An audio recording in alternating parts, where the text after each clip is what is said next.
Some are called SWAT teams. Others are referred to as special response teams. Some prefer being called emergency tactical response units. By any name, they are the tactical units called upon to perform some of law enforcement's most dangerous jobs. Hostage rescue, barricaded subjects, warrant service, active shooter calls, and, most recently, incidents involving chemical or biological warfare agents. Experience proves that we will react the way we are trained. That's why we need to train exactly the same way we need to perform.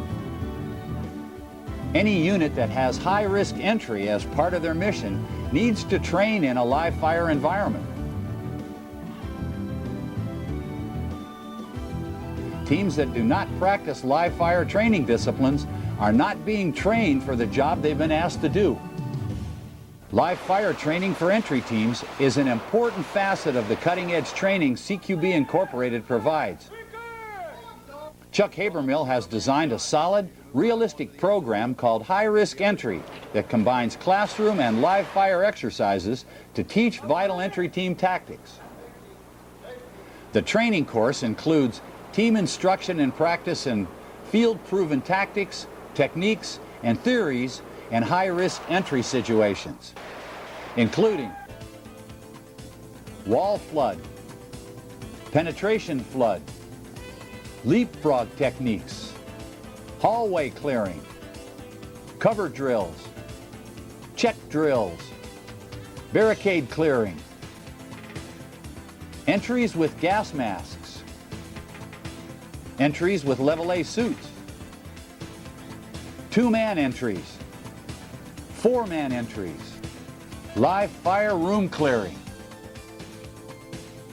CQB Incorporated founder Chuck Habermill is an internationally recognized expert in the field of tactical training.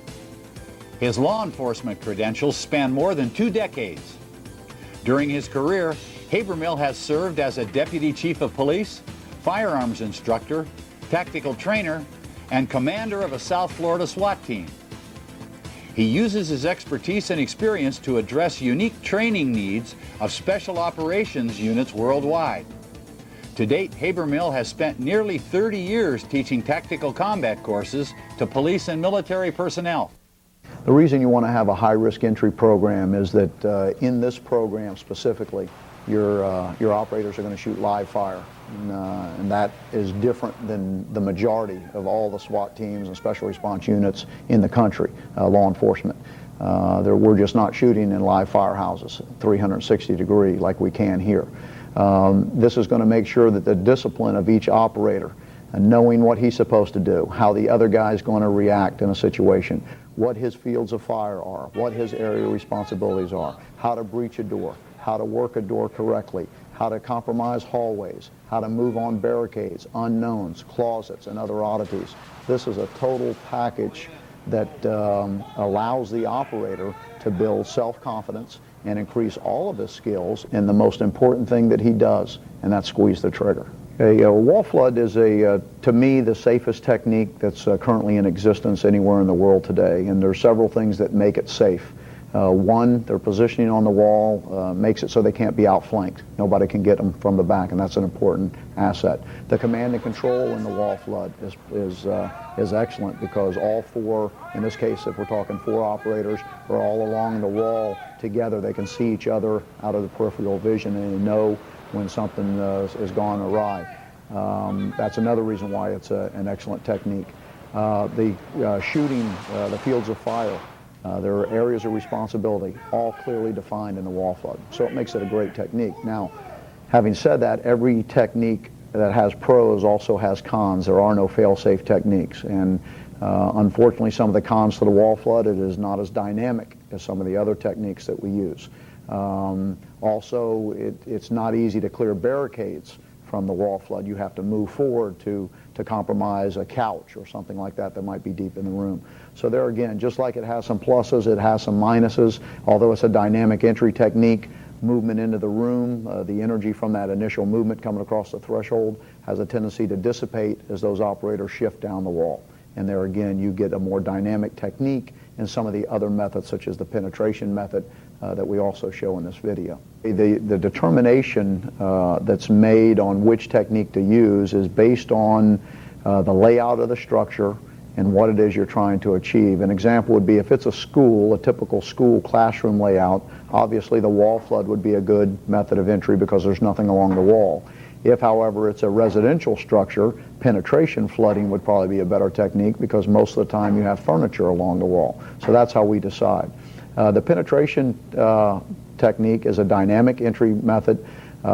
It's the pros of that technique are that it's a little bit faster because it's easier to move heel to toe in moving in across the threshold than shifting like we do laterally in the wall flood. So it's more dynamic. You have more energy coming right at the bad guy. The other thing that makes it good is it compromises barricades a little bit easier. In other words, that couch we spoke about in the wall flood, on a penetration technique, I can already see behind that couch. So it minimizes and eliminates some of the movement that I have to do as part of the entry technique. Areas of responsibility are still clearly defined, and fields of fire are clearly defined.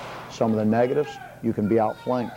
You've got two operators back to back, in short in the room and deep in the room, another two operators back to back. So it's not the same command and controls you had in the wall flood. There again, with two guys facing one side of the room and two guys facing the other side, the element commander can't see, obviously, all four members, and that hurts because all the commands there are strictly verbal. There's no visual. The noise factor in any dynamic entry is not really relevant. In fact, we want guys to make a lot of noise in all these dynamic techniques. Now, obviously, if we're doing a slow and deliberate, a covert entry, we would want to be quiet and move very, very softly and slowly to get to the target. But in dynamic entry, loud voice commands are part of your violence of action, which is one of the four attributes of dynamic entry that keeps you alive: speed, surprise, firepower, and violence of action. And so we like the guys to talk loud and say the things loudly and forcefully, so it maybe intimidates any of the bad guys inside the location. And because it's a dynamic entry and the bad guy doesn't know what the terms mean, we're allowed to get away with that. In the leapfrog techniques, you'll see two techniques that we use here in leapfrog. Both of them we're working with a four-man element. The minimum we'd work for in leapfrog is three, but in this particular application, we're working with a four-man element. One of those leapfrog techniques is two operators entering while two guys hold the hall.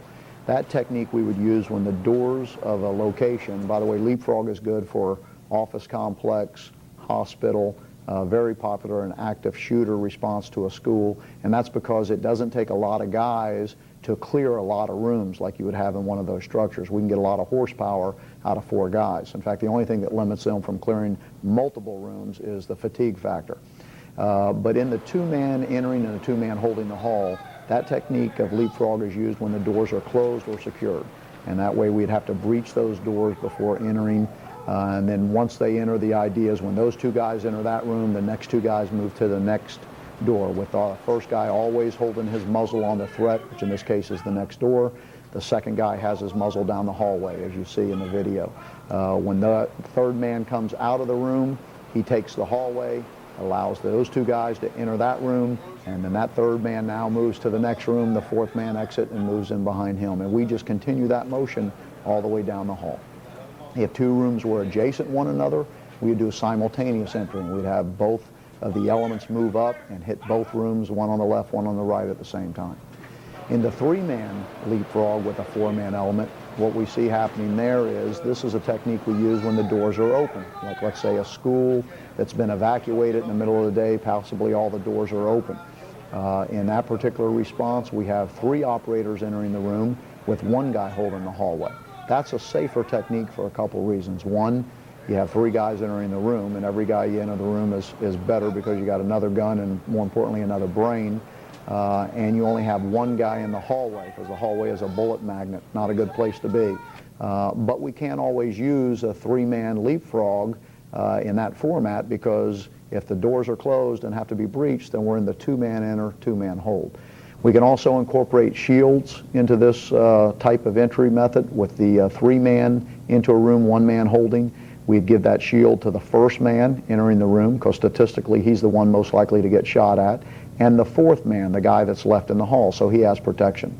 In the two-man entering, two-man holding in the hallway, we would give the shield to the first man entering, there again for the same reason, and the third man, which is the first guy that's in the hallway, the fourth man stacked behind him. And we'd run there again that type of leapfrog, if you will, movement down the hall, always letting those shields work for us. So we can work it with shields, without shields. Here again, road patrol can respond, which is the common thing now, especially in the active shooter application.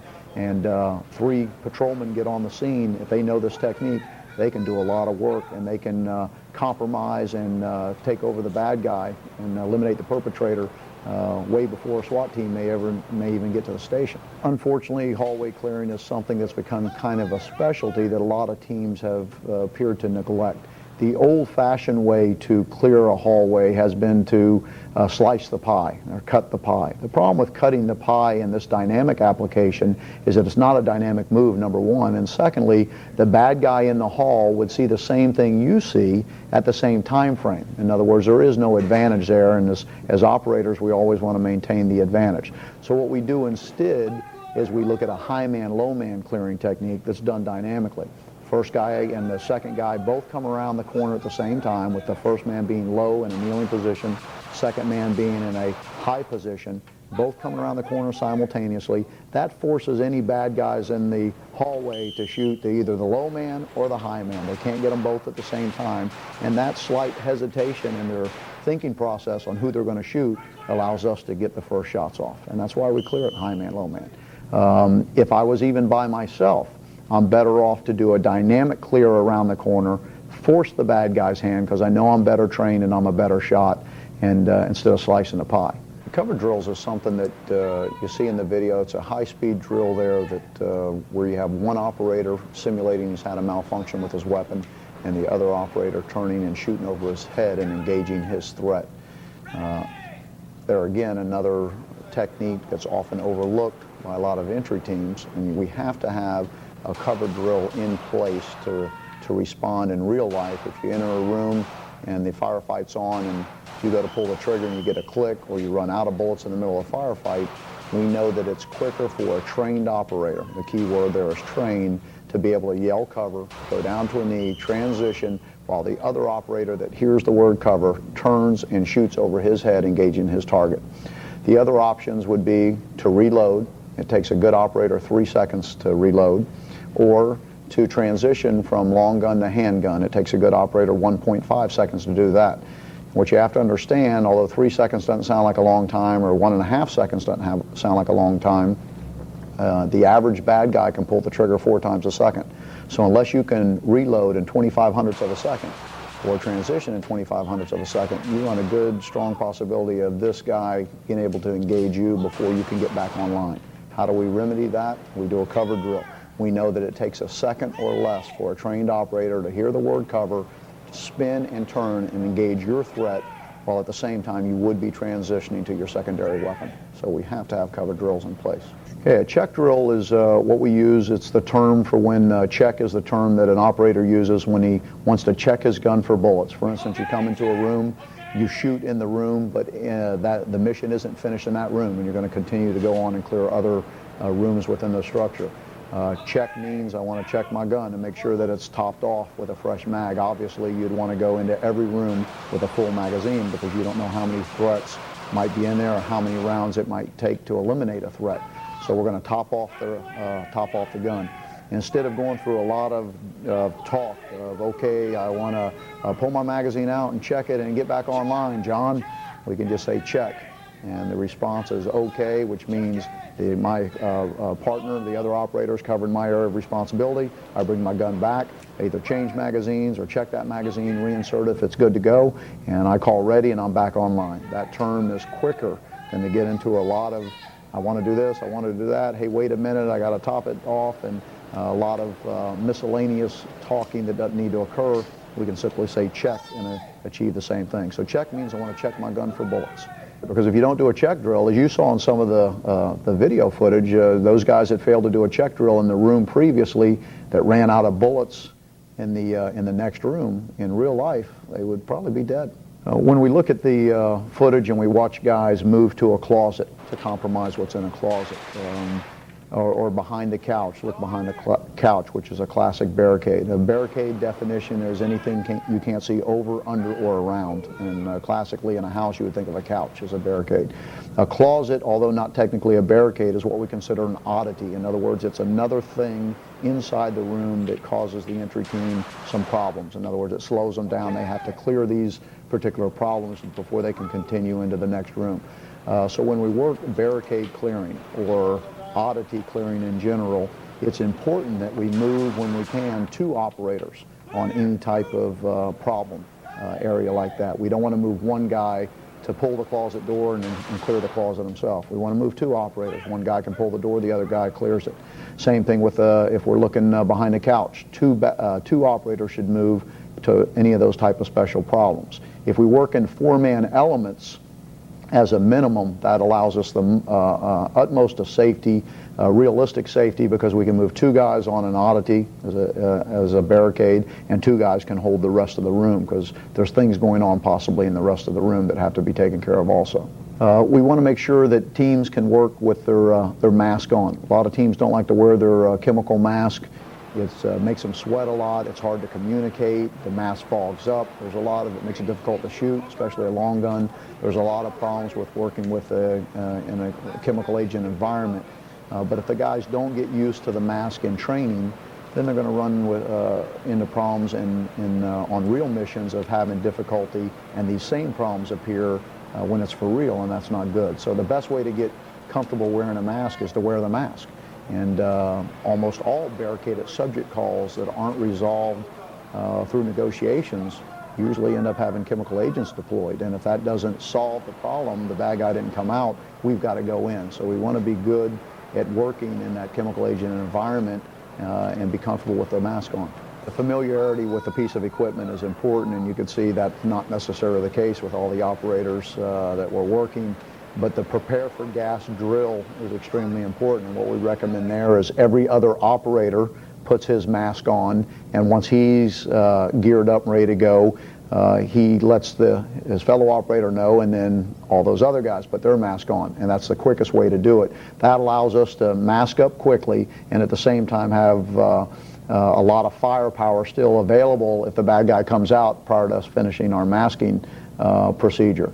Also, the way they put their equipment away can streamline how they put the mask on. There again, we recommend that the mask, when you put it, if we're using the thigh carrier like these guys are wearing, the M17 thigh carrier, we want the mask looking out at you, if you will. When you open it up, he should be looking out at you. When you pull it out, the strap should already be over the front of the mask. Place your face in the mask and then pull the straps over your head. Those guys that did that masked up in seconds, whereas the guys that didn't do that and put it on incorrectly took a minute or 2 to mask up, and sometimes we don't have that kind of time. Just as technology has changed, we see the advancement in perpetrators changing also. In other words, the narco-terrorism as well as the standard political, for lack of a better term, terrorist, as well as just the everyday bad guy has advances in technology that he didn't used to have. He's also armed now with a good automatic pistol, where in the past it might be a Saturday night special. We don't see that much anymore. A lot of these guys are well trained. They practice a lot. They go out, they shoot a lot, they practice, they run their tactics, and they make formidable adversaries for us. To be able to compete with that and stay alive, we've got to make sure that we know what they're doing through intelligence, and then adapt our techniques, tactics, and equipment to give us back the advantage. The Level A total encapsulating suit is there again. We're venturing in an area that's really been neglected or not looked at until now, and most recently since September.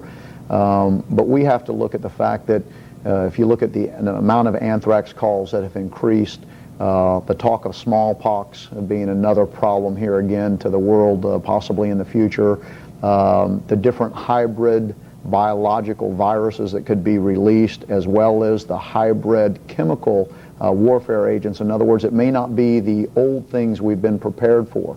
There's people out there that are coming up with new viruses and new toxins and new chemical agents to try to compromise any safety issues we've put in place. We have to, since we may not know what we're dealing with, we have to be protected. And here again, the only way to do that is level A. And people don't shy away from level A because it's very expensive. What you saw is probably about a $3,000 ensemble for each one of those guys. You multiply that by 30 guys on a team, it gets very expensive quickly.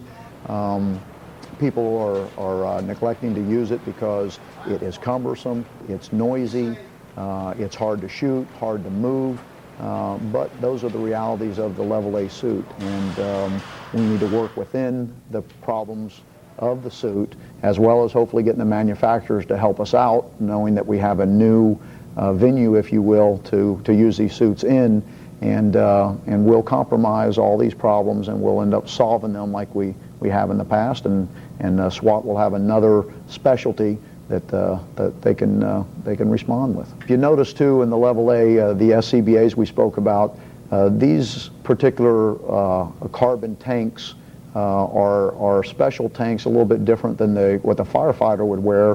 One is their carbon, not that they can't wear those, but it is lightweight, which helps us out.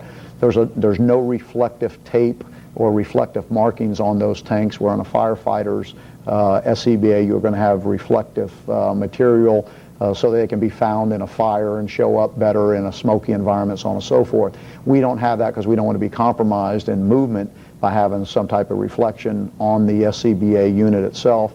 In addition, there's no audible alarm. When the tank gets low on air in a firefighter's SCBA, it's going to make an audible alarm, so he knows he's getting low on air, and he can get out of the structure. For us, that would compromise us, certainly if we were doing a stealth entry. And so what we have on those particular packs is a vibration. So when the guy's got 5 minutes of air left, he gets a vibration field that's pretty significant. He knows he's got 5 minutes. He needs to get out of the contaminated area. Another thing we need to look at is the fact that, is the cylinder that we're using going to allow us to both solve the mission, complete the mission, and still have enough air to get deconned when we come out? And decon could take anywhere up to 8 minutes, and if we only got 5 minutes of air left and it takes 8 minutes to decon us, and we've been exposed to something that's deadly, then we've got a problem. A lot of people, administrators probably specifically, will look at the cost as being exorbitant, and it is very expensive per operator to suit them up. But if one of these guys gets exposed to a toxin or an agent, the amount of medical bills if he survives, and the suit, the impending lawsuit that will take place afterwards with him or surviving family members, you could buy a whole lot of suits for that. The other thing we see is that there are some concerns about some so-called experts in the field that don't think that law enforcement should be involved in the level A response. The argument there is that, well, we have detectors that can tell us what the agent is or what the problem is, and therefore we might be able to dress down accordingly. And yet when you see any of these responses on the news footage, what you'll see is guys that are responding to a known anthrax call, where they might be able to respond in a level B suit, will have a level B suit on, but they'll have duct tape everywhere they might have a place to have exposure. In other words, they're concerned themselves that maybe it just is an anthrax, and they could probably do away with the duct tape and go with a level A suit and not have to have any fear, because what you don't want to have, especially in a SWAT call or in an entry problem, is that you're going to have no confidence in the equipment you're wearing, and you're concerned about, are you going to get contaminated? Kind of takes the focus away where it should be, which is, where's the bad guy? Again, all teams that have high-risk entry as part of their mission have to work in a live fire environment. Here again, if you look in any state, you'll find very few live fire shoot houses, and the ones that do exist probably belong to the military. That means that most of the SWAT operators out there in this country aren't doing live fire other than what they do on the range, and it's not the same thing of standing flat-footed on the range and shooting one-dimensional, one direction. You have to be able to be exposed to 360-degree shooting. And you can only do that in a shoot house. And so when we have the ability to take a team into a shoot house, it's for the best training they can get. And it's going to put them to the next level. Those teams that haven't done live fire shoot house training, in my mind, really aren't prepared to do the operations that they're being tasked to do, which is barricade subjects and hostage rescue and warrant service, and I think they're a liability. So we need to get more teams in the shoot houses. One of the problems you run into with live fire shoot houses is there aren't very many, and part of the reason is they're expensive to construct. They're also difficult possibly to manage. In other words, it's very high-speed training. The liability that goes with running a shoot house like that is significant. What we need to do is teams that have the access to a live fire shoot house should, or better yet, if your team doesn't have access to a live fire shoot house, you should locate a jurisdiction that has one and make some type of inroads there so that you can use that particular facility, have your guys trained as range safety officers for the shoot house so they can run their teams through and get them squared away in live fire entries. Administrators need to realize that this is high-speed training, not just for the emergency response unit, but also for the regular rank and file, road patrol officers and deputies that can come in and get some real valuable training inside the shoot house. If we don't have one, and there's no jurisdiction to let us use one, then we can construct facades on the range that still, although it still may be one directional shooting, it allows us to cross the threshold, and that's important, to move through a door and engage targets. A step up from that would be a U-shaped berm, which allows us to move across that threshold now in the range and shoot both left, right, and straight ahead. That's the next best thing. And then finally, if none of those things are available, or in addition to those things, we can shoot paint rounds. Simunition rounds are great, and a great invention for turning any building into a live fire shoot house. It's not as high speed because the danger element isn't there like it is in a live fire house, but it's very good at bringing guys to the next level. And it works great if you don't have access to a live fire house. No, there's no question that the first thing that's going to happen in a civil suit is they're going to summon all your training records.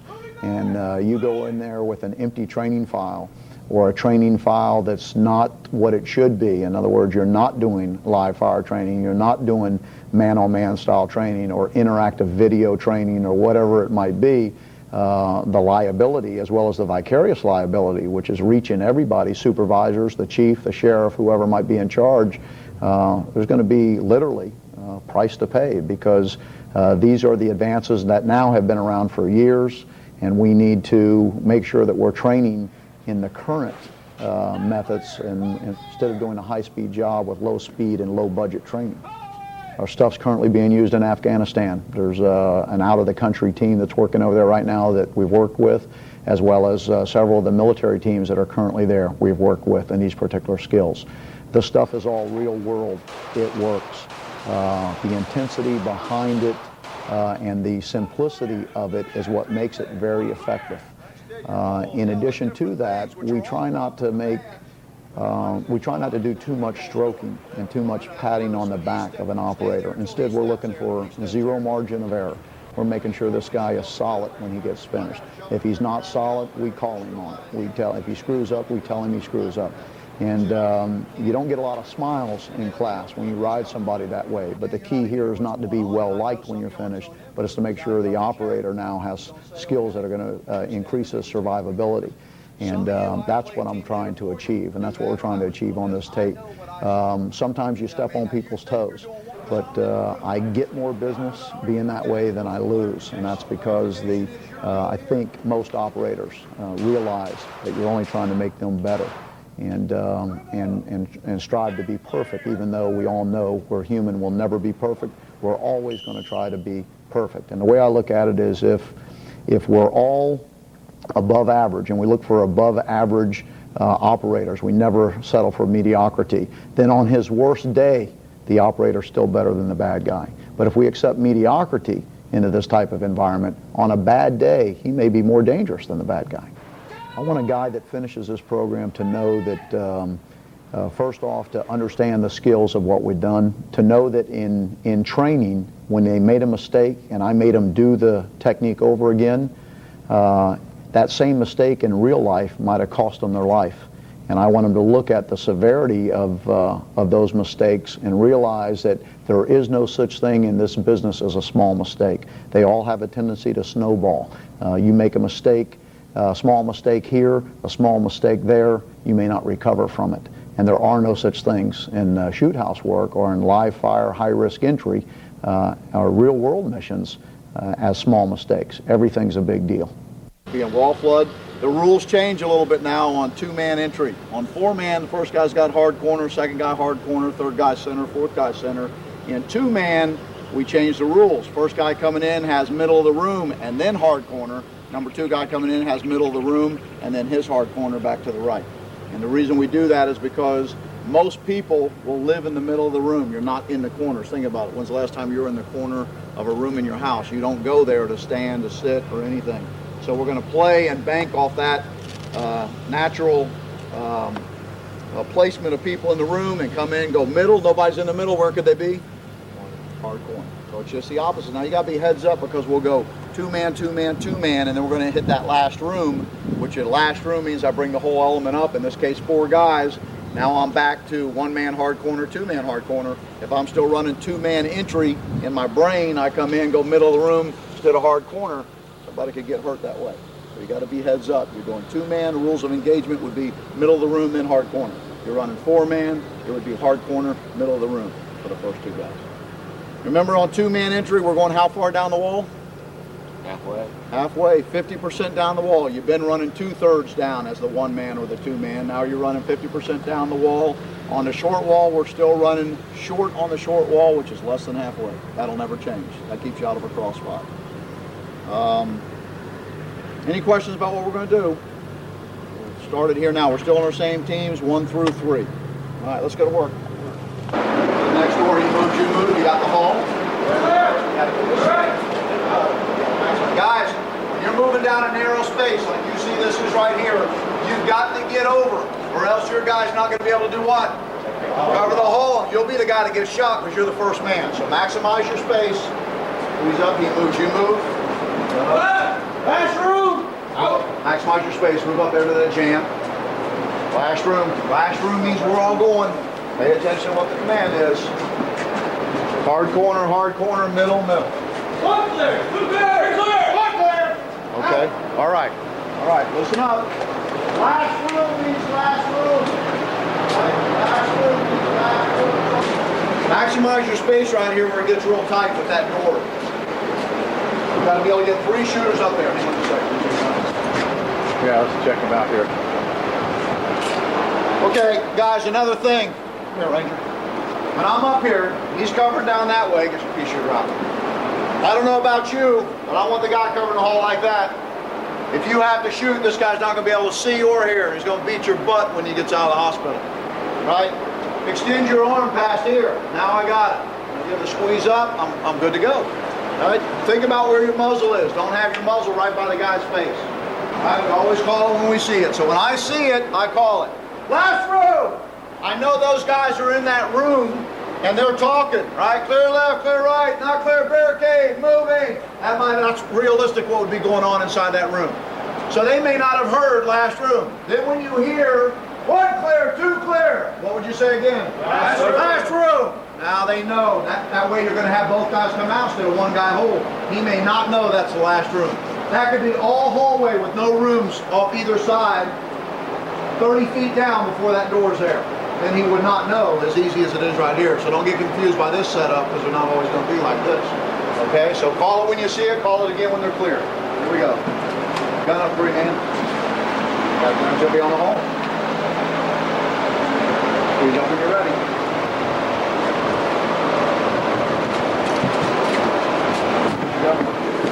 Maximize your space. 1 clear! 2 clear! Out! Maximize your space. Distance is time. Stay in the door jam. I'll come out when he moves you. Come on. Gotta stay in the jam. You can't walk the whole thing.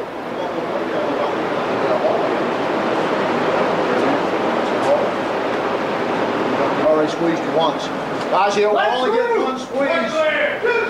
I only need one squeeze from the 3-man. That's saying I got the haul and I'm ready to go. You don't need to squeeze you twice.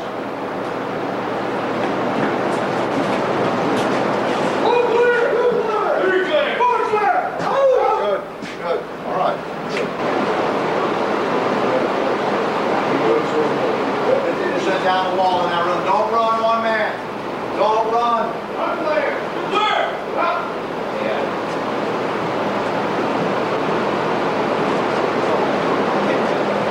Moves you move. Moves you move. Now, no. Come back. It's one of your space. Step in your tight. Get that other muscle in there. Last room! One clear! Two clear! Out! Out! Last room!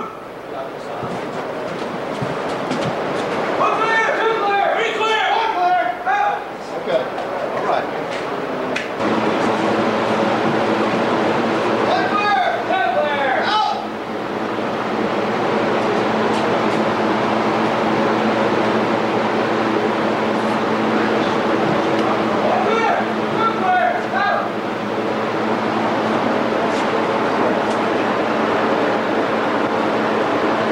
Out! Last room! One clear! Last room!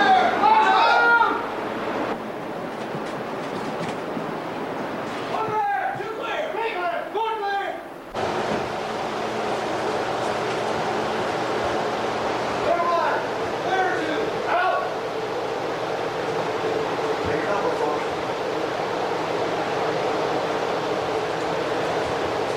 One clear! Two clear! Out!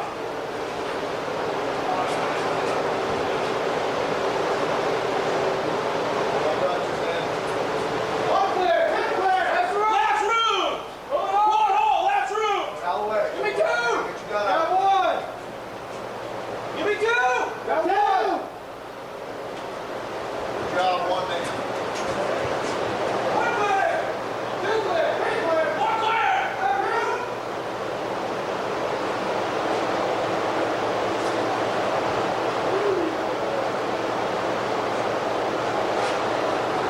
Hold it!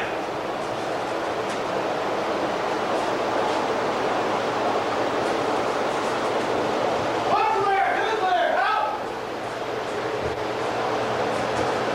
And the door jamb. Cox. One clear! Two clear! Out! So what you doing? What you doing, Ronnie?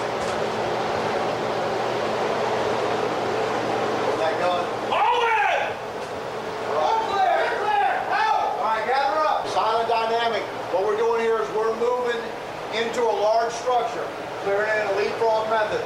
We're not sure. We want to make sure that the guy doesn't know where we're at any sooner than he needs to know where we're at, which could be possible. If we're in one wing of the school and he's in the other one, and we don't know it, we might be able to clear a lot of rooms hunting for him before he knows we're there and we know where he's at. So we're going to do what I call a silent dynamic.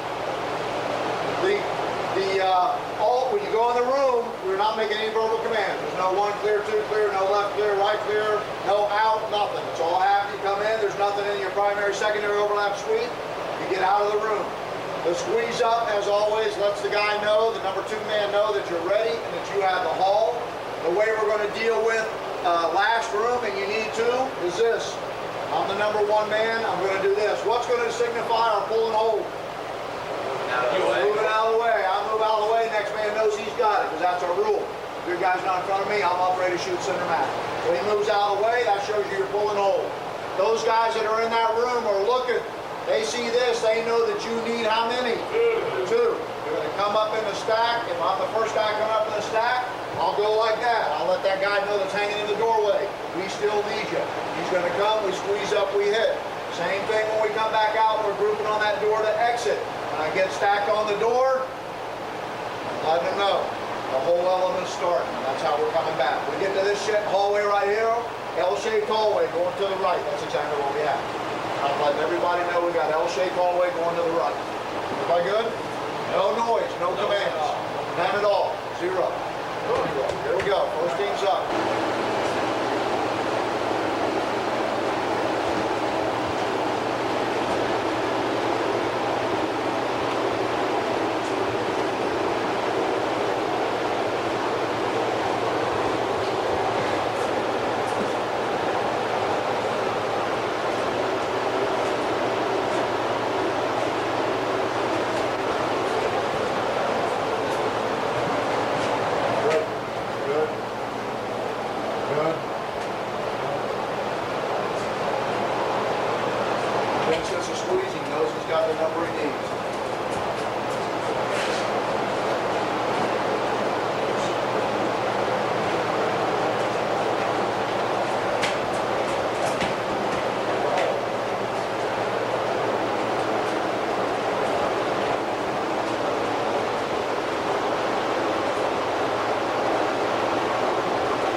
the other way on the leapfrog now. Call your group.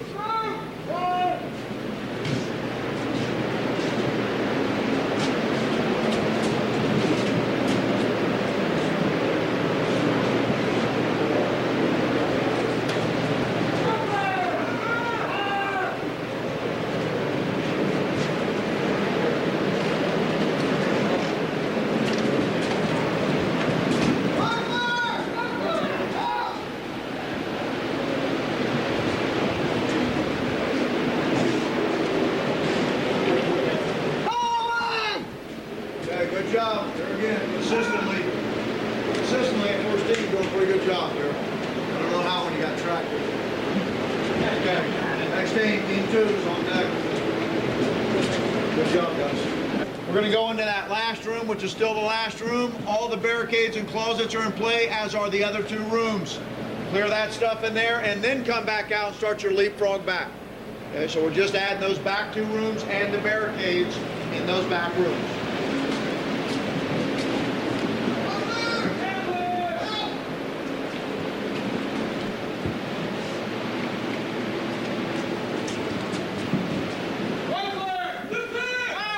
That space there, bud. Last roll! Hold on! Get there! Give me 2! Got 1! You got 2! A lot going on this room.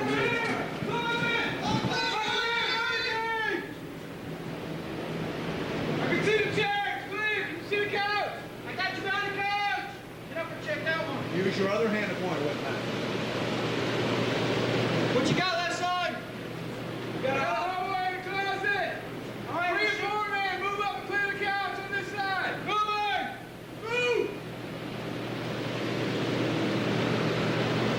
Okay! Moving back! Move! Shift left! All right, got the closet. Move up, take the hallway!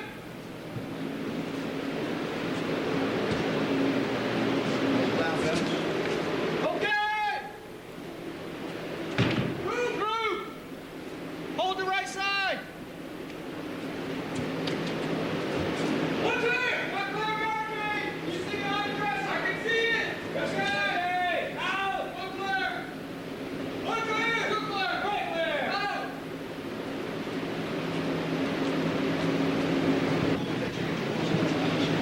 Get your muzzle up quicker. Okay!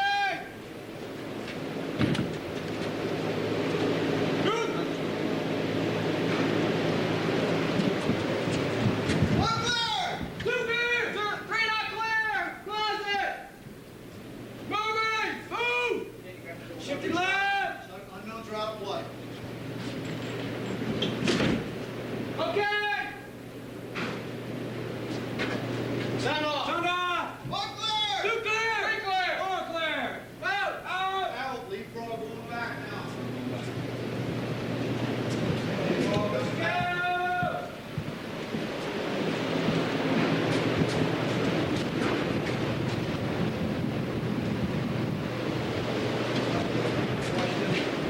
One clear! Go!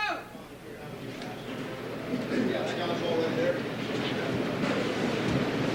One clear! 2 clear! Out!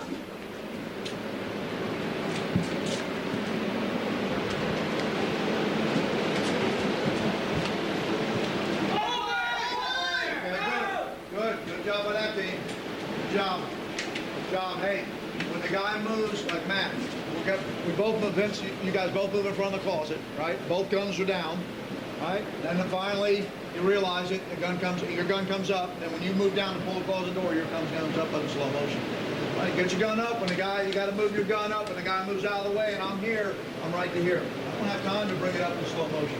Okay, other than that, pretty good. All right, next team.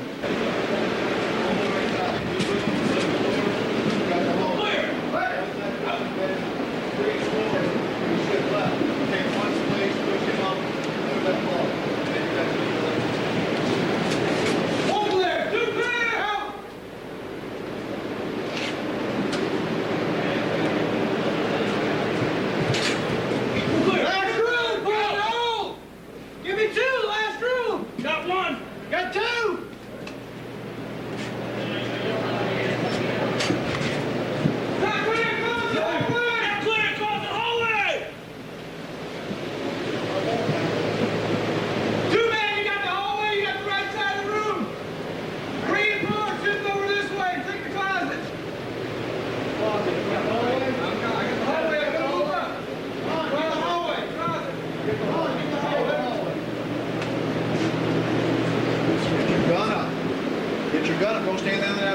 ready. Don't stay there low ready. Get ready to clear the closet.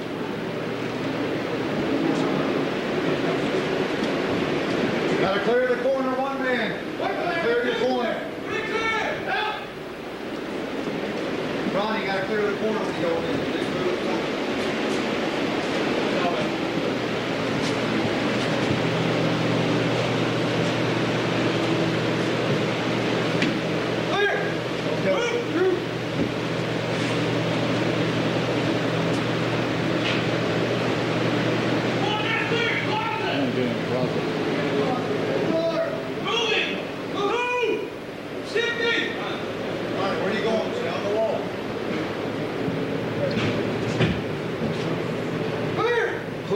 Clear eye level first. You're clear looking up first. Clear eye level first, then look up. You came in on buzzing like that. Clear eye level first, okay? Out's the next command. Okay, this technique's used when now? You got open doors. Open doors. Okay, last technique we did, 4-man element, 2-man leapfrog, 2 guys going in the room, 2 guys holding the hall. This is when the doors are open like they are now. It's a much safer technique. It starts out the same. All 4 guys, as you work. The last 3 guys will always have hallway responsibility. So while they're coming across to go into the room, they'll have hallway first, and then they got to move into the room. You got to be heads up with your muzzle. You got to know where the guy is in front of you when you enter that room, so you're not sweeping him with your hot weapon. So we start it the same way, just like that.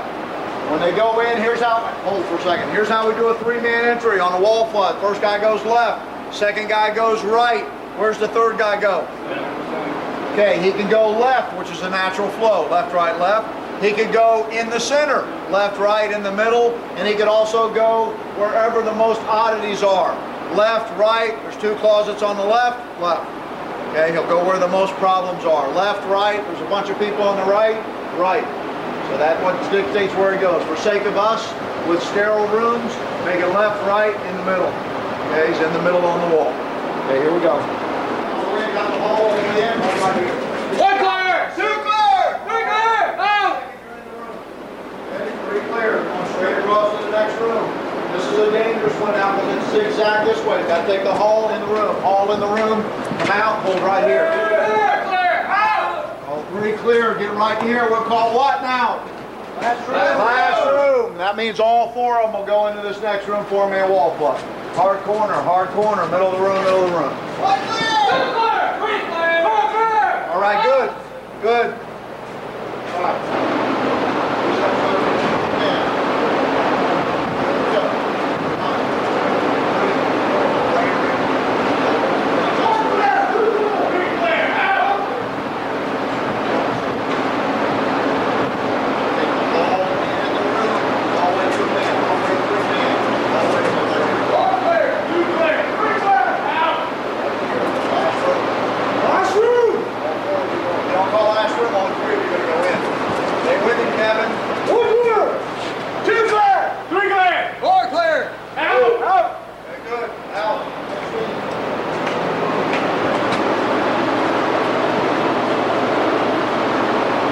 The 4 men go in. Should the 4th man come here then? No, you can't, because if the shooting starts in there, you're going to get shot right in the side right here. Okay.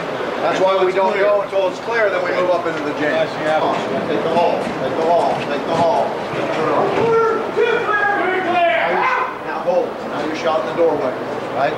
Wait till they clear the room first. Then when you hear 3 clear, then move up here and reset yourself into the last room. Last room! Hard corner. 1 clear! 2 clear! 3 clear! 4 clear! Out! First thing, move smooth, heel to toe, stay together. Oh boy. They're already a gap when you start off that way. 3 clear! 3 clear! Out! Door jam. Move smooth, heel to toe, don't run. All the way in, all the way in. Hold. 1 clear! 2 clear! 3 clear! Out! Door jam now. Straight across. Got the hallway 2. Got the hallway 3-man. Hold. 1 clear! Back up some. 3 clear! Out! Have yourself in front of that doorway. No. Look where you're at now. I'll shoot some munition on where you're at now. Back here. Protect yourself in the jam. Isn't that better for you? Yeah. Gives you some cover. You got to have some cover. Use it where we Last room! Stay together. Stay together. One clear. Two clear. Three clear. Four clear. No. Okay. One clear. Two clear. Three clear. No. Right there, Ron. One clear. Two clear. Three clear. No. The jam, somebody help himself. Cross. Hallway. Hallway. One clear. Two clear. Three clear. Out. Last move. Stay with him, Kevin. There's a gap of 3 feet. Two clear. Three clear. Four clear. Woo. Okay, there's a gap between the 1-man and 2-man, probably because when you get the squeeze and you start to go, the 1-man's moving, your feet are still flat on the floor. When his feet to pick up, your feet got to pick up, or there'll always be a gap because you're not starting at the same time. Noticeable gaps between 1 and 2 men. Okay? In a tactical environment, since we're always going to work no less than 2 guys together, we'll clear a high man, low man. What that makes the guy do is decide if he's in there and you come around high man, low man, he's got to either shoot the low guy or the high guy. He can't get you both. Right? There's no way. He's got that kind of gun. Right? He can't. That hesitation on who he's going to shoot allows you to get the first round off, and that's the key. Okay? So when we're working here, I want to make sure I work this angle. If I get way back here behind Matt, I got too much distance to travel. He's only got to take 1 step out and kneel. I've got to come all the way around to get over his head. And that's going to take too long. It won't be simultaneous. And that's the key is both guns come around the corner at the same time. So I'll bring my body out this way some. The guy that's inside the hall still can't see me. That's what you got to realize. He still can't see me, and I lessen the distance I have to travel. Okay? Although, in this particular technique, I got to make sure that I got my gun started this way. My gun's literally going to swing around the top of his head when I take my side of the hallway. What side of the hallway will he have? And I'll have right, just like you do when you come into a room. First guy's left, second guy's right. I get in this position here, I get a squeeze up. Left clear. Right clear! Got left side, I got right side. Now, I got an exaggerated shooting stance. I don't shoot with my legs out wide apart. I shoot about shoulder width apart. But because I know he's putting his feet out there, I exaggerate that step. I'm completely over the top of his body. That way, if he makes a mistake to stand up, I can keep him down. I'm not back here. Now he makes that same mistake, and I end up shooting in the back of the head. Okay, so my body, I'm all right over the top of him. He's got left side, I got right side. When he's clear, he can say clear left, clear right. Now before I pick him up, my gun comes out of the way, and then I pick him up. I always reach over my gun. I always move over my gun first and reach over the top. If I don't, and I grab him first and then pick him up, see what happens. The taller he is, the worse it is for him because the gun's going to be right in the back of his head. Not to mention, when you're working the shoot house, now the gun's up high pointing at somebody on the catwalk. So to prevent that, gun out of the way, reach over the top, pick him up, and I can bring my gun right back in play. Okay, bring my gun right back in play. Some mistakes. One mistake will be getting back here, too far behind me, not playing the angle. You got to move out here and play the angle. Another mistake, go to a kneeling position. Another mistake, and instead of swinging out around on the top of his head, I do this. Loaded gun now, right? You're gonna have a loaded gun. And when I go to recover, instead of moving my gun out of the way and picking him up, loaded gun. You see those problems? Right? Now you compound that problem with you forgot to take your finger off the trigger, and you've already got the slack out of the gun perhaps, because you just got finished shooting a thread in there, targets in there. Well, you got some problems, you're gonna kill your own man. Okay? How do we avoid that? When he went down, I went around his head. When I'm finished, I come away from him, reach over him, pick him up, get back in play. Everybody good? Okay, the key is both guys going around same thing. What I do now, for this side, this will be easier for a lefty. That side over there will be harder for a lefty. Lefty will start right here to begin with. When he gives a squeeze up, he'll go all the way around to right here. When he's finished, all he has to do to recover safely, gun out of the way at low ready, pick him up, and move. It will become more difficult over there for a lefty. You'll have to do this, and then you'll have to do this to recover, where the right-hander will do this, and this will recover. So it depends on which side we're going. When we start this drill now, we call the hallway when? When we see it. So we'll start about right here, and the first guy will make the call. Hallway! It's the call, I get up in, he can't go anywhere until I squeeze. It only takes 2 guys to do the hallway drill, which means if we have guys over there searching that room or coming down the hall and doing other missions as we move into this hallway, then when I can get this far, Left clear! right there, run out of the way, pick him up, and then when we got to the next room, we'd have to hold, right? All we need then to continue to do what? How many more? 2. One, technically, because we could go in and that guy can hold the hall. We'd be into a leapfrog technique. See what I mean? So all we need is 2 guys to do the hallway. Then they have to hold before they do any room clearing because they're giving up the hall. So we'll start from back here. First guy will call it. If you're the first guy in line, next time you come through, be the second guy, so on and so forth. All right, everybody understand what we're going to do? See that long magazine now? Go ahead and just get me in position. So I'm not paying attention. Right? Here I'm going to have to modify my stance to do this. I've got to be up. I can't rest on his head. I've got to be able to shoot. But all the other principles are the same. If you have a real tall guy and you're shorter, you'd want to swap out. You want the short guy to be the low man, not the tall guy. Now you're in a position like this. So I got to modify my stance to be able to shoot without scraping his helmet and without resting on him because he has to shoot too. All the mechanics of moving the gun are the same. I just got to modify my position. Okay, the recovery's the same. Gun out of the way first. Reach over my gun. Pick him up. Get back in play if I can. Okay. Hallway! Same thing on this side. This will be easier for a right-hander. Play the angle. I got my gun off to the side, not back here. Because the RSO, which will be one of you guys soon, is standing right there. Left clear! Right clear. Gun out of the way. Pick him up. Move down the hall. Pretty simple. For a left-hander now, he'll start with his hand right here in the wrong hand. Hallway! Now he's got to swing out over the top of him. Left clear! Right clear. Gun out of the way. Pick him up. Move on down the hall. Everybody good. Guys, the safety in this thing is crucial. I can't have you sweeping your gun up the back of the guy's neck when you're doing the drill or when you're recovering from the drill. Okay? I got to see when you're dry that you're doing everything right. So when we go hot, you're doing everything right. We're safe. The place you with AD here would be the back of the guy's head. Left clear! Left clear! Left clear! Right clear! Hallway! Hallway! Left clear! Right clear! Hallway! Hallway! Left clear! Right clear!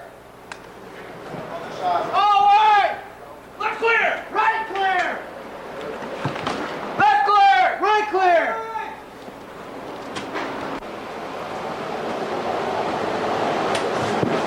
Left clear! Right clear!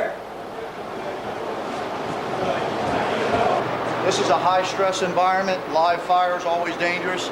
The good news is these guys are smart enough to be working live fire, and unfortunately the majority of the SWAT teams in the country don't even work a live firehouse because they don't have access to one. So they're doing good. This is a high-stress environment. They got to think quick. I don't try not to let anything go unnoticed, and that's not helping them there either. Hallway! Left clear! Right clear! All the way on this side. Pick him up. Go in the hall.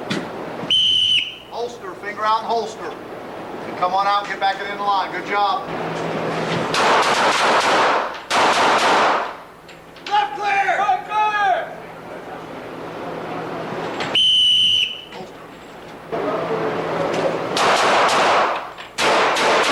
Left clear!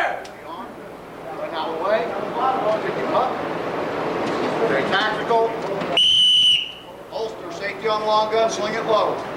Good.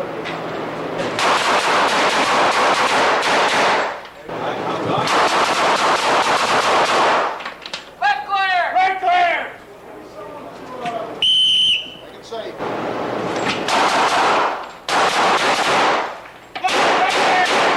Right clear! Holster.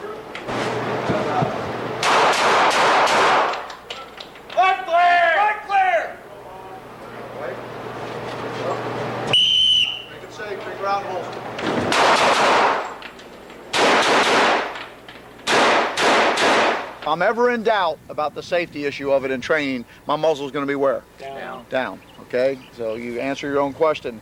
But you do have room if you do what you're supposed to. Let's get up there on the door, the first man, maximize all that space. That gun might have to be all the way back here on your chest for you still have a center of mass shot so you can move right up onto the edge of the door. And that gives the other guy room enough to get up there close instead of being back like this. I get up in there close. Same thing. If we all do that, there is room. There is room for all three of you right there in that one spot. Okay? I'm going to let you do the pull and hold now on the door. The pull and hold on the door. The thing that'll be a whistleblower is while you're ready to pull the door, you got your gun like this, getting ready to flash everybody as they go past you, just like in the closet where we had that problem yesterday. So make sure you call pull and hold, you step out of the way, and gun can go down because the guy behind you gun comes up. So it's not like we give up the threat area. We put your gun down, his gun up. Everybody good on that? If you don't do that, I'm going to blow the whistle. It's going to slow you down, so on and so forth. The back room, nothing's in play right now as far as oddities. No closets in play, no barricades. Styrofoam or three-dimensional dummies in there or in that back room, they're bad guys, and all your targets are still threats at this point, okay?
Okay, who ran out of bullets? You'd be dead. You'd be dead in the room. Right? You run those two rooms up there, you never once think about changing mags. Not good. Both of them on this side ran out of bullets. All right, get your mags.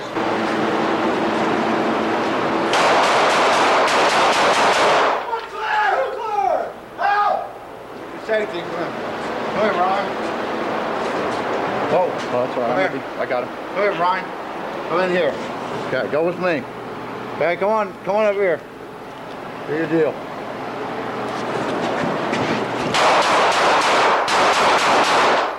Point clear! Two clear! Out!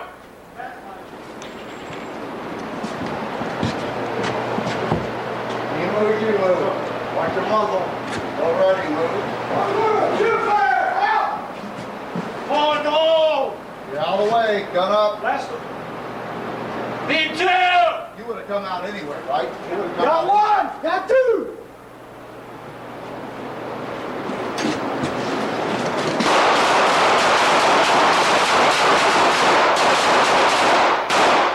One clear! Two clear! Three clear! Four clear! Check! Okay!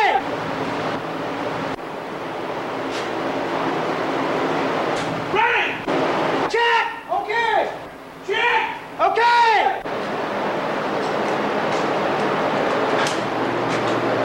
Ready! Okay! Finger out. Hold. Four. Good. Two man. Four. Good. Three man. Four.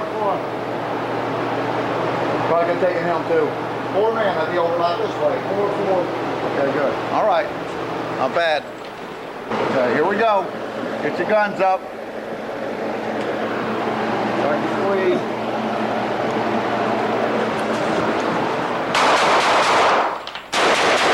One clear! Two clear! Out! Safety on. Safety on.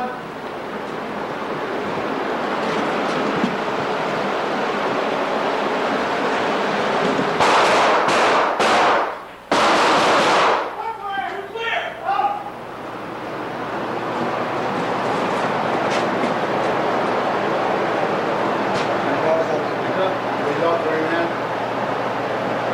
door. All clear! Two clear! Out! Pull and hold. Pull it hold! Need two! Out of the way. Got one! Get out of the way. Lower Got your muzzle. two! Who's up?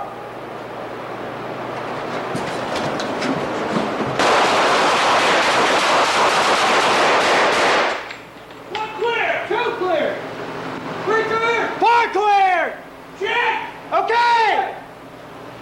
Check! Okay! Ready! Okay! Ready! Okay! Check! Okay!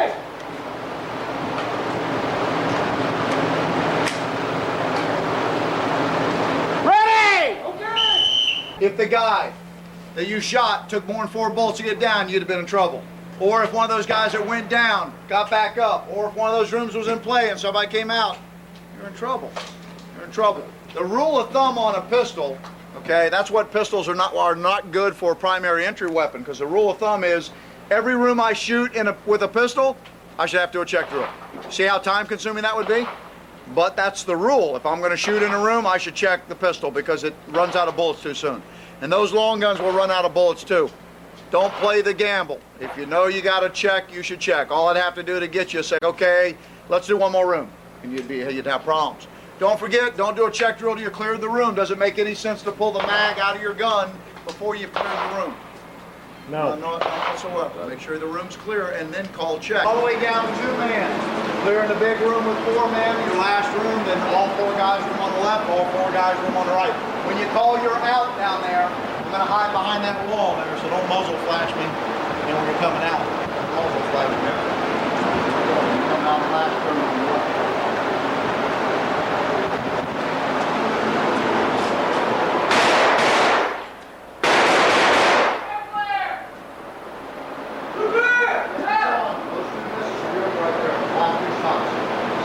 Look down that muzzle, got to look down your sights there.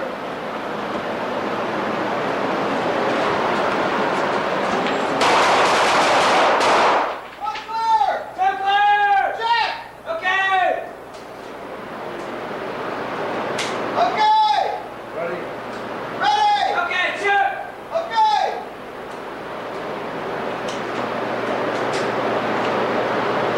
Ready! Okay! Out! Well, watch your muzzle.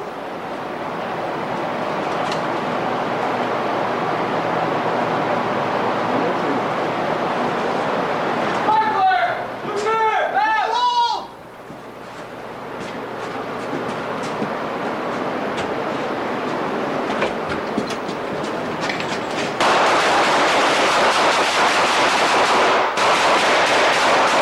One clear! Two clear! Three clear! Safety's on. Safety's on. Check!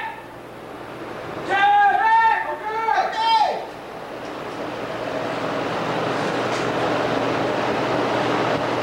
Ready! Okay, check! Okay! Ready! Okay, check! Okay!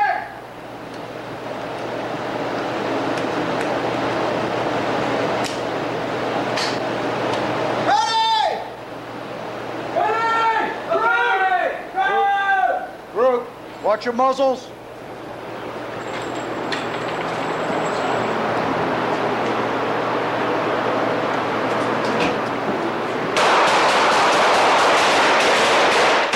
One clear! Safety's. Two clear! Three clear! Four clear! Out! Muzzles.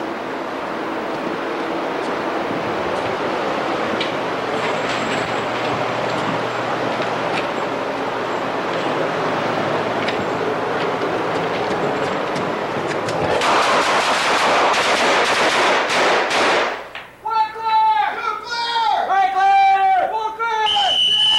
Take her out. Keep on, holster. Safety on the long gun. Okay, good. Not bad. Not bad at all. Okay, you can communicate. Okay, 2 man down, 4 man in the big room. You got responsibility for both rooms and the closets now. Okay? Same thing you just did, but now the closets are in play. So obviously you can't send, and the other 2 rooms, you can't send all 4 guys in the room on the left without holding somebody in the room on the right, just like what you did yesterday.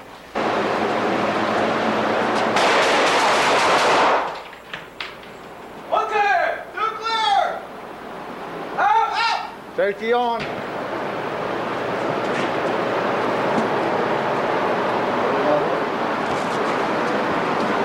Last round, pull it on! Two clear! Give me two! Hold! Ready! Okay! Out! Give me two! Got one! Got two!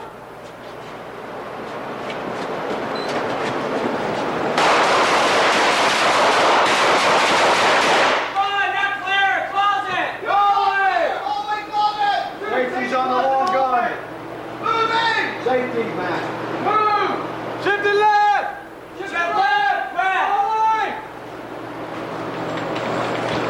Work the muzzle. Clear Okay! next Group!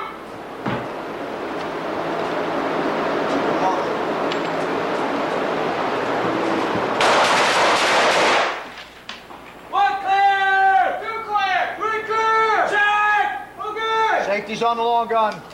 Out! Your muzzles are low ready. Got your own man back here in the room.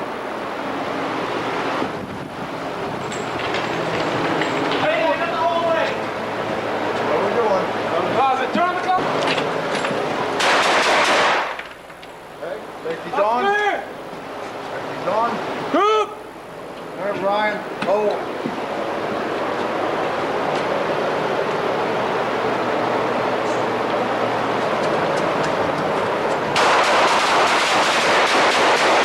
Not clear! Closet! Safety's on. Moving! Move! Watch your muzzle, Matt. Sir. Okay! Safety on. Moving back! Okay, safety's on. Want you to run out of bullets? Yes, sir.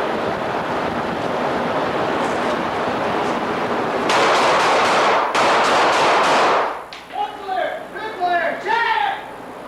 Check now.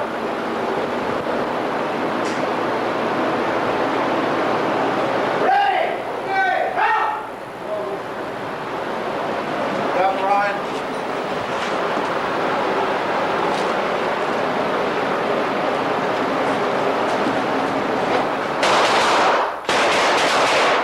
One clear! Two clear! Check! Okay! Safety on the long gun.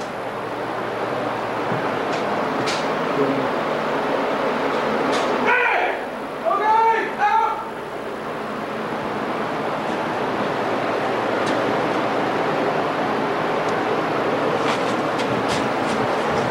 One clear! Two clear! Out! One!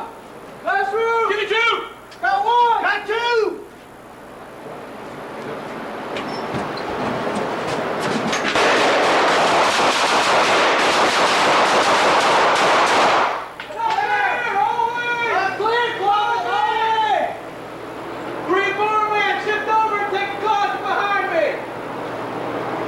Safety on the long Shifty! gun. Safety on the long gun. Muzzle down. Muzzle down.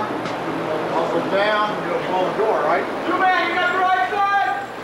Got it, okay.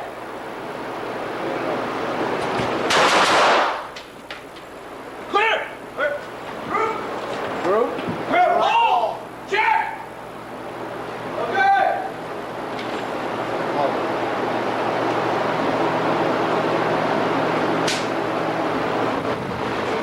Okay. Group. Ready.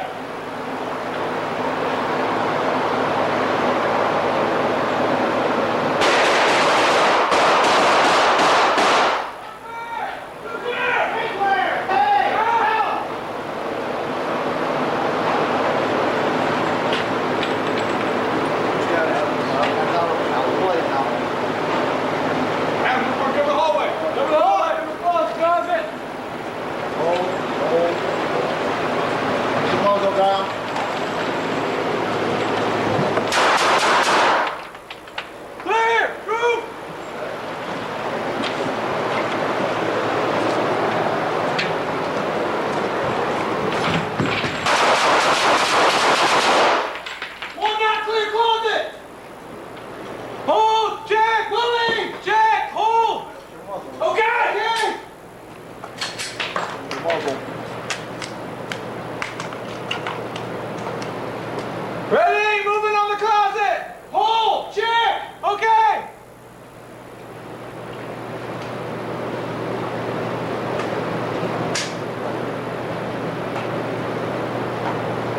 Ready? Okay, moving. Move. Watch your muzzle.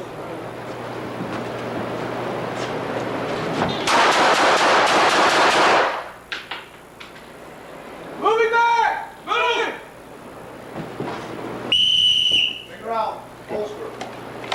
Holster. Okay. All right. Not bad.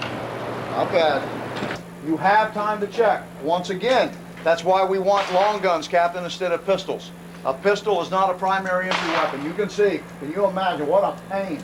But if you don't check in every room, you run the risk of getting so much concentration and focus on what you're doing that you're going to run out of bullets. Oh man, that's going to cost you your life. It's going to cost you your life. So first thing is we got to have the right equipment. Those long guns will run out of bullets too. They'll run out of bullets too. That what's good about them is you can work a couple rooms without having to go ahead and change. All things being equal, certainly in training. But they will run out of bullets too. You have to have command and control. When you run this, and I say, hey, make sure you got an element commander, you do a pretty good job. When you don't have an element commander, it's four guys talking. That's all it is. Nobody's listening, nobody's doing anything. Some of you decide to do it on your own and divide the entry team. Well, we'll go do our thing on this side and start moving off the safety of the wall without letting anybody know what you're doing. That's not good. That's not good. You know what you're supposed to do. Some of you, we've been in the same room. Same room. I don't know how many times counting yesterday and today. That's that big room with the closets have not moved. They're still in the same spot. I still have the same bad guys in there. And the confusion that some of you seem to present is questionable. Questionable. It'd be different if it was our first run today. Okay, it's not. You've been running through here. You got to pay attention to what's going on. And some of you still look confused. Some of you, and this is what makes the team right here. As I said before, is you got one or two guys that are clicking nonstop on every element. And when that happens, that guy is saving everybody. Some of you are along for the ride. You know who you are. But it's the other guys with you that are pushing you through, making you live the moment, and you're coming out alive. And that's what a team's all about, to be honest with you. That's what a team's all about. 2 shots when you're threat in your area of responsibility. 2 shots. Last man's up. We're doing penetration flood.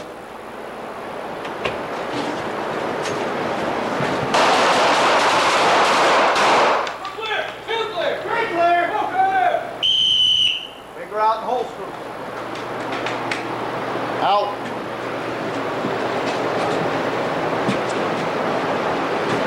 Four-man penetration, 2 shots for every guy in your area of responsibility. I'm your last man up. This room only. Last man up. Yep.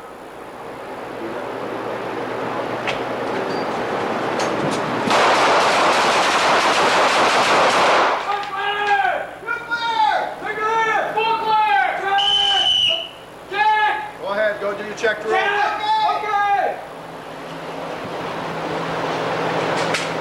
Ready. Ready. Check. Okay. Check. Okay. Ready!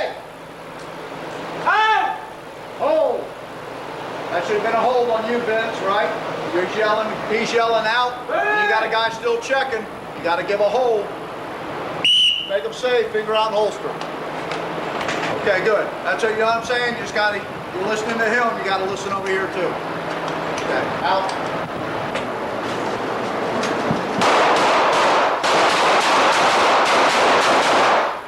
One clear.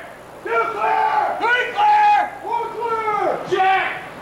Okay. Shot! Okay! Ready. Check. Okay. Ready! Check! Okay! Okay. Ready! Okay! Make him safe, finger on holster. Okay, good. Good check drill. Good reloads. We're doing all 3 rooms. You got center door, short right. Okay, short right. Left man up! Left man's up.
Okay, now in that last entry, when you get in that last room, I threw all of you in there to, okay, now clear the closet.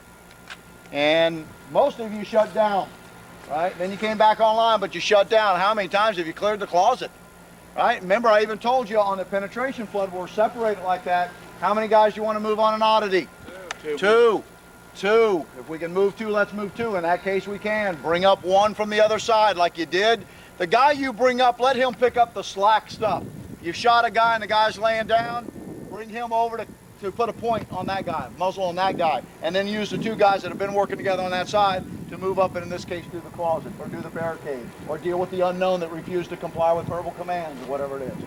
Okay? You've got the stuff to make everything work now, you just got to use it. We'll start from right here. You'll come in and face your targets. He'll yell cover. Cover! I'll turn around. I got this guy right here. He'll clear his malfunction. Ready! My gun's out of the way. Always towards the hot area. Not here. I'm standing there. The rest of the team's there. Here. Pick him up. Get back on your threat. Boom, boom. Let's go. There are 2 cues to let me know to pick Matt up. One is, Ready! he yells he's ready. The other is, in case he forgets, I see his gun's out there. I know he's ready. Gun up, come back to my area of responsibility. Cover! Ready! Ready, you're ready. Snap that. Get that magazine. Come back up. Cover! Ready!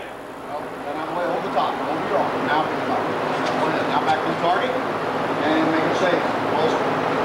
You're on hold. Cover! Ready! Holster. You're on hold. Cover! Ready! Make him safe. You're on holster. Remember, always train him. Cover! Ready!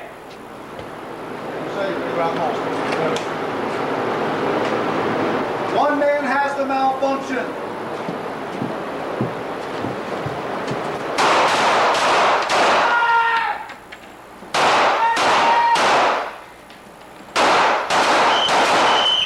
Make him safe.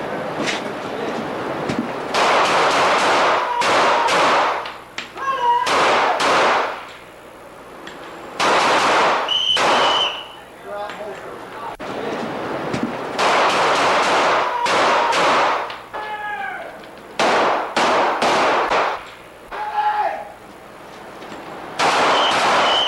Make him safe. Figure out holster. I need to take my time.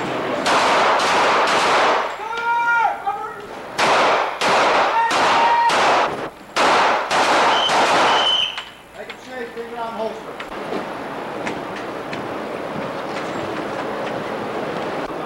I need to take my time.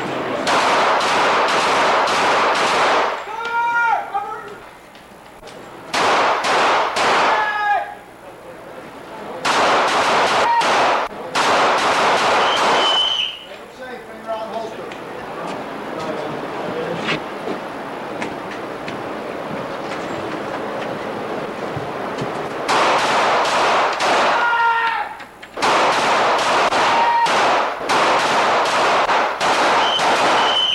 Make him safe. Figure out holster.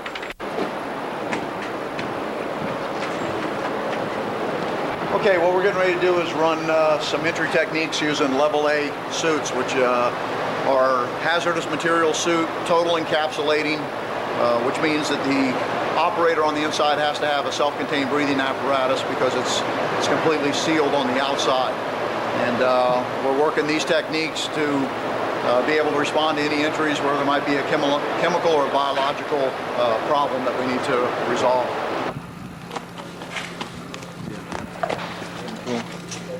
So we're ready. On you up.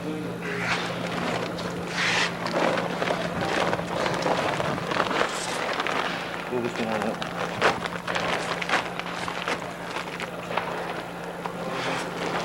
Here, Brian. He's carrying a towel with him here so he can wipe the inside of his mask off. His shield in front of the level A suit will fog up when he starts to work. after about 10 or 12 minutes. So he carries his own towel inside there. What he can do is he'll pull his support arm, the non-shooting arm, through the suit, grab his towel, and wipe his face shield off, and then he's good to see again for a little bit longer till it falls the next time. So that's what the towel's for. You see the other guy's got the towel on us.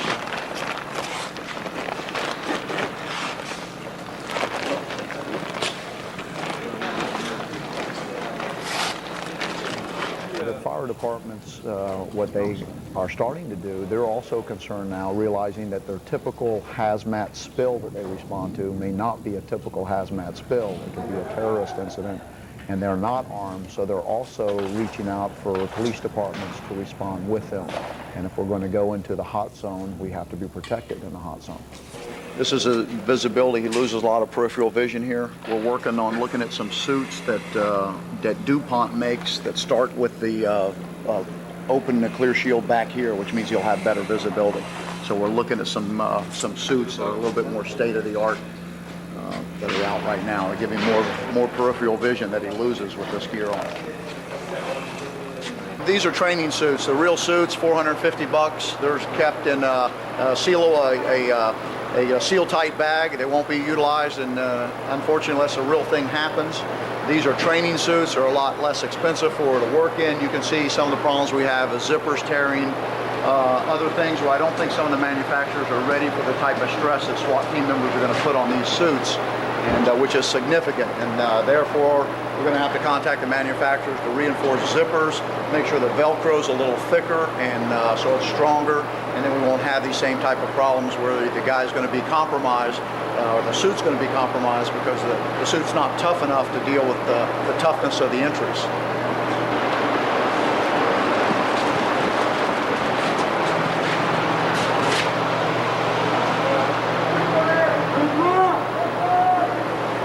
Good hold. That's good. Okay, Brian, you're gonna load up? No, you don't either.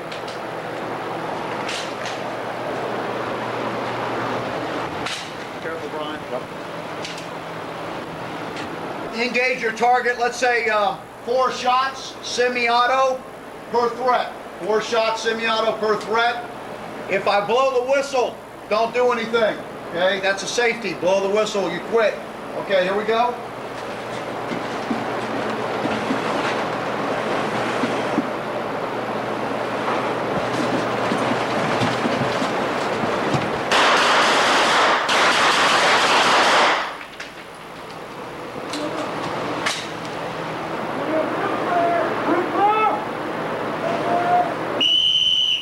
Let's do another same thing, and then the third one will be full auto.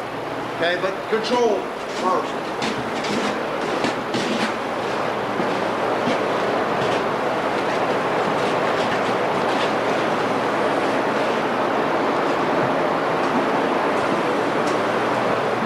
Tell you what, after you shoot these guys and you call the room clear, group on the other door like you did before. Just move to that stack. Make sure your safeties are on though.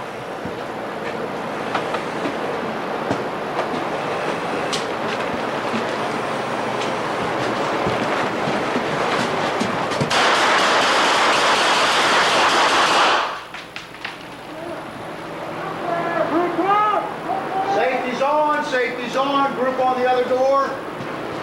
Safety's on.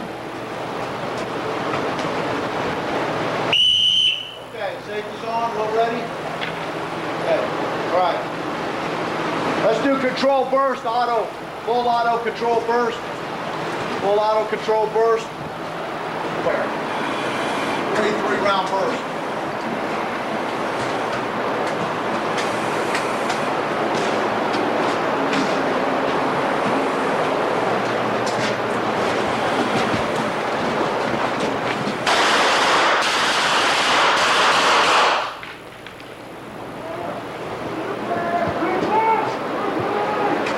Safety's on, group on the other door, move to the other threat. You got bullets? Okay, here's what we'll do. Come in, shoot what you got. Then when you call group, 2 guys move to that door, 2 guys move to this door, like we're going to do simultaneous entries, okay?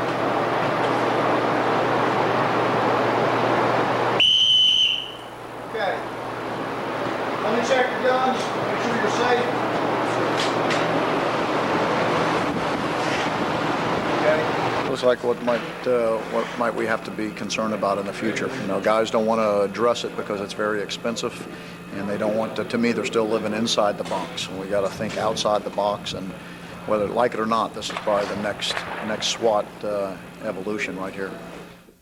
This particular house is an excellent house. A couple things I like about it. One is that it's got a finished look.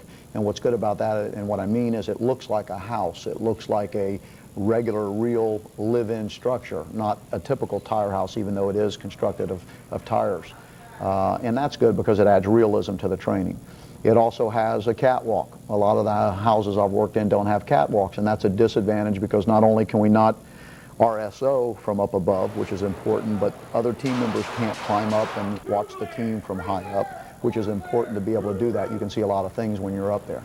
So it has a catwalk. It's covered, which means we can use it in any kind of weather. There again, I've been in places where we're locked out if it's too cold or if it's raining, so on and so forth. One of the greatest things it has that very few houses have is it has video. Every room has a camera in it. Some rooms have 2 or 3 cameras, which allows us to tape the training, pull the tape at the end of the training day, plug it in the TV, and let the operators actually see the mistakes they made right there real time as they're occurring. Because they don't always think they're doing the things that you say they're doing, and they can actually see themselves in operation. So that's a real plus. It also has rooms that are of different size, which is realistic in a typical location, a structure. They're not always going to be the same. And it has offset doors. A lot of houses, shoot houses have been constructed where not enough forethought was given, might have all the doors being in the center of the room. And in real life, that's not where they all are. Some are off to the left or off to the right, and this house has those also. So it's an excellent house for all those reasons. And I had mentioned to the sheriff back when this house was constructed that dollar for dollar, this really could be probably one of the, if not the, best houses in the country. Certainly not the largest. Certainly, but it also didn't cost them millions of dollars to build. So if you look at the amount of money spent, they've done a great job. This is a solid house. The people in this area should be using it on a daily basis. Although we only covered certain entry techniques in this video, wall flood, penetration flood, leapfrog techniques, there's a lot of other techniques out there that 1 week shooting class, high-risk entry class, or a video aren't going to cover in just one volume. We got things that we could have thrown in here like 3-man entry techniques with a shield, 3 men without a shield, limited penetration technique, immediate threat, continuous flood, online, power flood. There are numerous. So there's a lot of systems out there. Those that I just mentioned are excellent, but there's a lot of systems out there that still shouldn't be there. We don't want to see crisscross techniques anymore. Stay away from running the walls. We don't have the hit potential we should have to be able to run the walls. We're putting ourselves at danger. And the wedge technique, where we're leaving 2 guys on the wall with 1 operator closing the wedge and clearing barricades as he goes, also not a good technique because you put yourself in a crossfire. Stay safe. Technical experts swear by the adage, train as you live and live as you train. The Train Hard, Fight Easy video series is committed to raising awareness of the importance of proper training, mindset, and tactical skills.